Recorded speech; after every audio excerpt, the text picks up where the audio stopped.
क्योंकि आज ये मोदी सरकार से घबराए हुए हैं, उनको पता है वो हैट्रिक लगाने वाले हैं, तो अब वो उनको हर चीज़ का, मोदी जी 370 हटाएंगे, इन्होंने विरोध करना है, मोदी जी सर्जिकल स्ट्राइक करेंगे, इन्होंने प्रश्न करना है। इनको समस्या इसलिए है क्योंकि आज विश्व स्तर पे, मैं तो राष्ट्र स्तर की बात ही नहीं कर रही हूँ, आज विश्व स्तर पे भारत की जो पोजीशन है, मैं आपको सच्चाई बताऊँ कि मोदी जी का विकल्प किसी को बनने के लिए ना वो तपस्या करनी पड़ेगी जो मोदी जी की एक जो हाइट है, डिलीवरी है, जो उनका जो कार्यकाल है, जो उन्होंने, अब तो वो परिवार के नाम से आप सारी देश को संबोधित करते हैं, जिन्होंने अपना परिवार त्याग दिया, देश को अपनाया।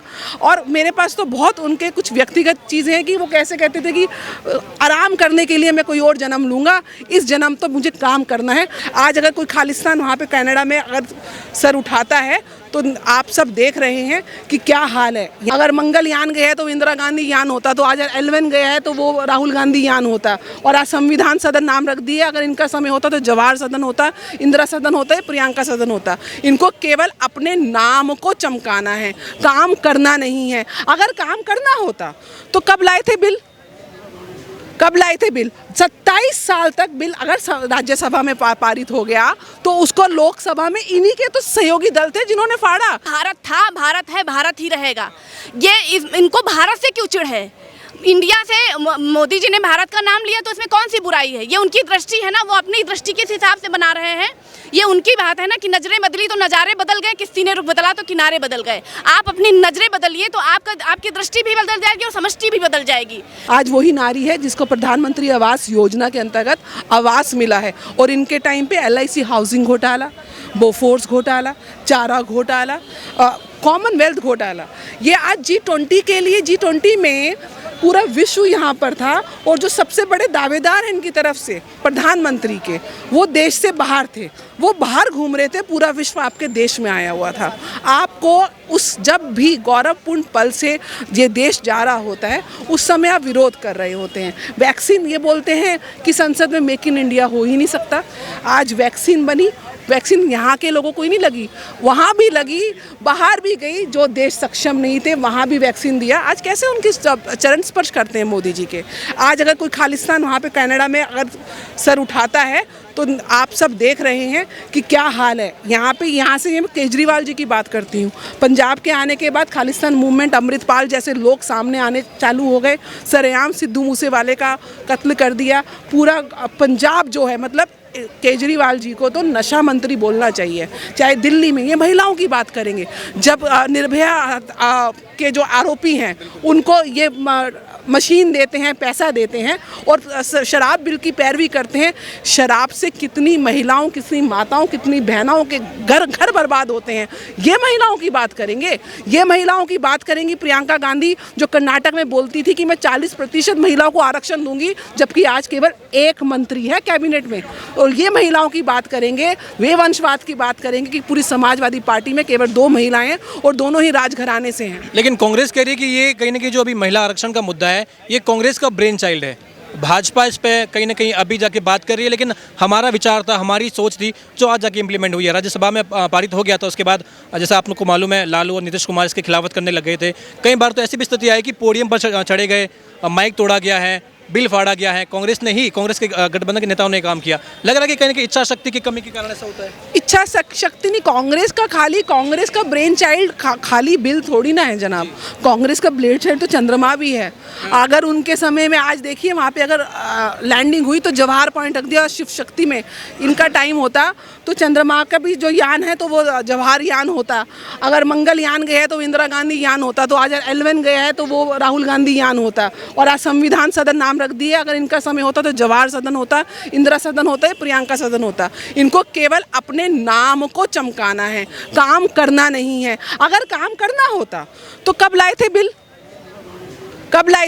27 साल तक बिल अगर राज्यसभा में पारित हो गया तो उसको लोकसभा में इन्हीं के तो सहयोगी दल थे जिन्होंने फाड़ा, इन्हीं के तो भी जब मनमोहन सरकार के समय जब ये बिल लाया गया था तब भी यही स्थिति थी, तमाम विरोध साबित हो गए। यही तो मैं आपको समझाने की प्रयास कर रही हूँ, क्योंकि आज ये मोदी सरकार से घबराए हुए हैं, उनको पता है वो हैट्रिक लगाने वाले हैं, तो अब वो उनको हर चीज़ का, मोदी जी 370 हटाएंगे, इन्होंने विरोध करना है, मोदी जी सर्जिकल स्ट्राइक करेंगे, इन्होंने प्रश्न करना है, G20 की अध्यक्षता करेंगे तो ये कुत्तों की पुरानी वीडियो लगा देंगे, जबकि खुद कहेंगे कि भैया निर्जीवों की ऐसे करते हैं। मोदी जी अगर कोई पॉलिसी सामने लाते हैं तो इनको समस्या है। इनको समस्या इसलिए है क्योंकि आज विश्व स्तर पे, मैं तो राष्ट्र स्तर की बात ही नहीं कर रही हूँ, आज विश्व स्तर पे भारत की जो पोजीशन है, मैं आपको सच्चाई बताऊँ कि मोदी जी का विकल्प किसी को बनने के लिए ना वो तपस्या करनी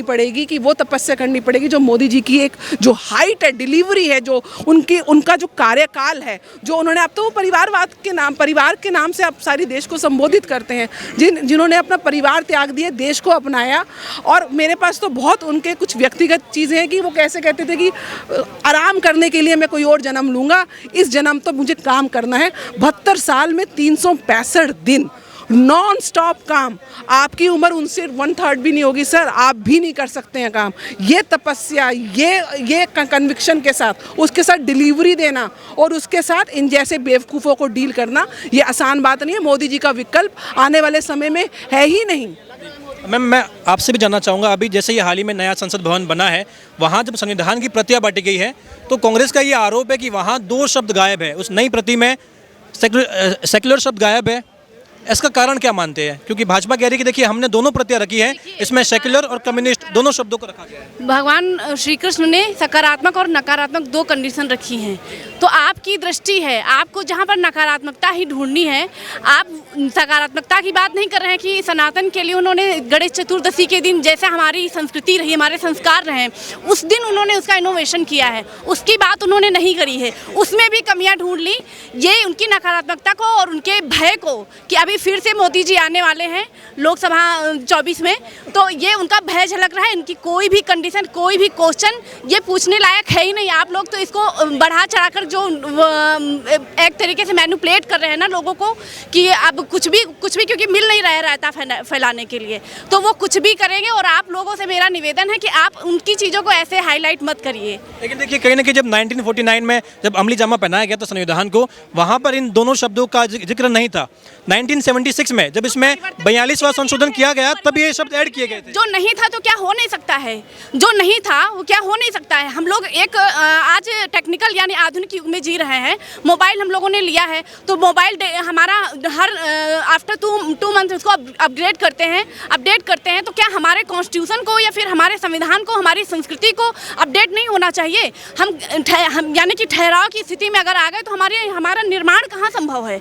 तो ये आपसे पुनः वही बात कहेंगे, ये सब बकवास चीज़ें हैं, ये स्पेशलिस्ट बातें हैं और उनके पास कोई मुद्दे नहीं हैं। मुद्दा तो वो ये लेकर रखे आ रहे हैं कि मोदी हटाओ देश बचाओ, ये सबसे बड़ा मुद्दे की बात करता है। मोदी से भय है ना, मोदी से भय है। जिसको भय होगा उसकी निगेटिविटी होगी भी नहीं, तभी वो निकालने, जिसकी दृष्टि है उसकी समष्टि ही बनाएगा वो निगेटिविटी की, नकारात्मकता की, तो कुछ भी ढूंढ के ले आएगा। हमारा ये कर्तव्य है एक नागरिक, भारतीय नागरिक होने के नाते कि हम अपनी चीज़ों को प्रेजेंट जो हो रहा है हमारे द्वारा, जो जैसे मोदी जी के द्वारा, प्रधानमंत्री जी के द्वारा, हमें उन्हें समझना चाहिए कि हम लोग ये वास्तव में चाहते हैं और जो चाहते हैं वो कर रहे हैं। मोदी जी वो अपने लिए कुछ नहीं कर रहे हैं, तो हमारा अपना कर्तव्य भी होता है कि हम कम से कम उनका सपोर्ट करें, ना कि उनकी बातों में बाल में खाल निकालें। अच्छा देखिए, विपक्ष का गठबंधन 28 दलों का हो गया है, ये भी कयास लगाए जा रहे हैं कि अभी और भी पार्टियां शामिल हो सकती है। आपको नहीं लगता कि जब इतने बड़े बड़े चेहरे हैं, 28 बड़ी बड़ी पार्टियां, 63 बड़े बड़े चेहरे, कई सूबों में सरकारें भी है, स्थिति मजबूत है क्या विपक्ष की? बिल्कुल मजबूत नहीं है, ना मजबूत अब कभी होगी, भविष्य में भी।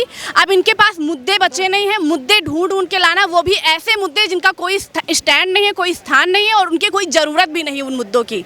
हम लोग निर्माण की ओर बढ़ रहे हैं, परिवर्तन प्रकृति का नियम है, हम लोग उसको फॉलो कर रहे हैं। जो हमारे प्रकृति की पॉलिसी है, हमारे सनातन ने जो हमें बताया है कि समय आते आते यानी कि कलयुग चल रहा है, तो कलयुग में भी हमारा सनातन, सोचिए, जहाँ पर पाप का जो है पाप की दृष्टि से अगर आप देखेंगे तो पाप बढ़ रहा है, लेकिन ऐसे जो अवतारी लोग होते हैं, हम इसमें मुझे किंचित मात्र भी संदेह नहीं है इसमें कहने में, या फिर संकोच नहीं है कि ये ऐसे लोग आदिकाल से और अब तक विवेकानंद से कंपेयर करेंगे, ऐसे लोग आए हैं कि हमारी संस्कृति, हमारा सनातन, हमारा भारत बचा रहे, जिससे हमारी शान, जो हम लोग विश्व गुरु बनने की बात करें, अगर ऐसे लोग नहीं होंगे तो हम लोग खत्म हो जाएंगे। लेकिन ये क्या कारण मानते हैं आपके, जैसे ही विपक्ष ने गठबंधन का नाम रखा है इंडिया, हाँ। तभी से भाजपा और तमाम भाजपा के समर्थक कह रहे हैं कि ये तो गुलामी की मानसिकता है। नहीं, उनका विरोध कुछ भी नहीं किया है। भारत था, भारत है, भारत ही रहेगा। ये इनको भारत से क्यों चिढ़ है? इंडिया से मोदी जी ने भारत का नाम लिया तो इसमें कौन सी बुराई है? ये उनकी दृष्टि है ना, वो अपनी दृष्टि के हिसाब से बना रहे हैं। ये उनकी बात है ना कि नजरें बदली तो नज़ारे बदल गए, किसी ने रुख बदला तो किनारे बदल गए। आप अपनी नजरें बदलिए तो आपकी दृष्टि भी बदल जाएगी और समष्टि भी बदल जाएगी। और इंडिया तो हमारा, आप इतिहास उठा करके देख लीजिए, हमारे भारत को कभी इंडिया से संबोधित नहीं किया गया, और ये ऑप्शन के रूप में है, तो मोदी जी इसको मना भी नहीं कर रहे हैं। आपने कभी सुना कहीं पे कि मोदी जी ने ये कहा हो कि हम इंडिया को इंडिया नहीं बोलेंगे? हर जगह उन्होंने जो भी वो काम कर रहे हैं, अपनी पॉलिसी, अपने विचार, अपने विवेक और आज की ज़रूरत के हिसाब से। हमारा भारत आदिकाल से भारत के नाम से था और भारत के नाम से ही रहेगा। राहुल गांधी, जब देश में G20 हो रहा था, राहुल गांधी विदेश के दौरे पर थे, वहाँ जिन सांसदों से मुलाकात करते हैं, उनकी बैठक में कुछ अलग बातें होती है। उसके बाद जहाँ छात्रों को वो संबोधित करते हैं, वहाँ ये कहते हैं कि मोदी का जो हिंदूवाद है, मोदी का जो राष्ट्रवाद है, वो एक अलग नैरेटिव सेट किया हुआ राष्ट्रवाद है। राहुल गांधी कहते हैं कि मैंने जो भगवत गीता पढ़ी, हिंदू ग्रंथ पढ़े, उनमें ऐसा हिंदुत्व का जिक्र का एक श्लोक अगर राहुल गांधी जी मुझे सुना दे तो हम उनकी बात का कोई स्टैंड लें या फिर उनकी बात का जवाब देना आवश्यक समझेंगे।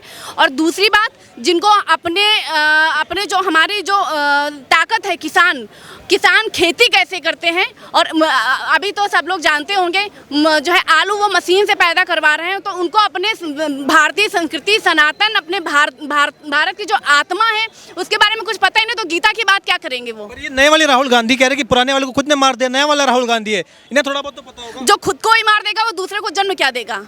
जिसका खुद का अपना स्टैंड और अपना आत्मसम्मान नहीं प्यारा है, जो खुद को ही मारने की बात कर रहा है, वो दूसरों को क्या जीवन दान देगा? आप किसकी बात कर रहे हैं? राहुल गांधी का कोई एक ऐसा क्वेश्चन जो चर्चा के लायक हो, डिबेट के लायक हो, वो बात लेबल की बात करो ना। अगर मोदी जी कुछ काम कर रहे हैं उस काम के लेबल की बात करो। आपने क्या किया विनाश करने के अलावा? और गीता की बात करते, गीता की बात तो उन पर बिल्कुल शोभा नहीं देती है, क्योंकि सनातन को पहचानते ही नहीं है। वो तो केवल पर्दा डाल रहे हैं कि इस पर्दे से आप मुझे जनता देखे, इस पर्दे से मुझे जनता देखे, जो कि जनता अब जो है जनता जनार्दन होती है, नारायण का रूप होती है, और जनता पहचान गई है हमारा भारत, हमारे भारत के लिए मोदी जी क्या कर रहे हैं, हमारा भारत क्या था, क्या होना चाहिए और क्या हमारे लिए। अभी यहाँ मैम मौजूद थी, मैम ने अरविंद केजरीवाल की बात करी, उनकी शराब नीति की बात करी। केजरीवाल बार बार बचाव करते हुए ये कहते हैं कि देखिए, हमारी जो शराब नीति है, हम मानते हैं कि हमने शराब ठेके वगैरह खोले, लेकिन ये कानूनन है और लीगल है, जो की तरह नहीं है कि बिहार में बैन कर दिया और वहाँ पर अंदर खाने शराब बन रही है और बिक रही है। आप ये बताइए, शराब पीना कौन सी अच्छी बात है? शराब पीने से किसका निर्माण हुआ? वो कह रहे कि अच्छी बात नहीं है, लेकिन ये लीगल तरीके से लोग तो घरानों के घर, अगर आप अपने घर से 1-1 रुपया लेकर के बिना कमाई किए अगर खर्चा करेंगे तो आपकी दीवारें भी ढह जाएगी, और वो घर तोड़ने का काम कर रहे हैं, नशा को यानी शराब को बढ़ावा दे रहे हैं, और उसमें अपना जो है अपना पक्ष रख रहे हैं कि हम जो है राजनीति और लोगों के बारे में सोच रहे हैं। आप तो समूल नाश कर रहे हैं। शराबियों को आप जो है मजबूत बना रहे हैं, उनको तो आत्मग्लानि भी नहीं होगी कि हम शराब पी रहे हैं, यानी सरकार मेरे सपोर्ट में है, यानी कि हम अच्छा काम कर रहे हैं। उनके फैमिली का क्या होगा, उनके बच्चों का क्या होगा, उनकी पत्नी का क्या होगा, जो किसी के परिवार के बारे में ना सोचता हो और ऐसी पॉलिसी लाता हो कि जिसका समूल नाश हो जाए, उसकी बात आप क्या करेंगे?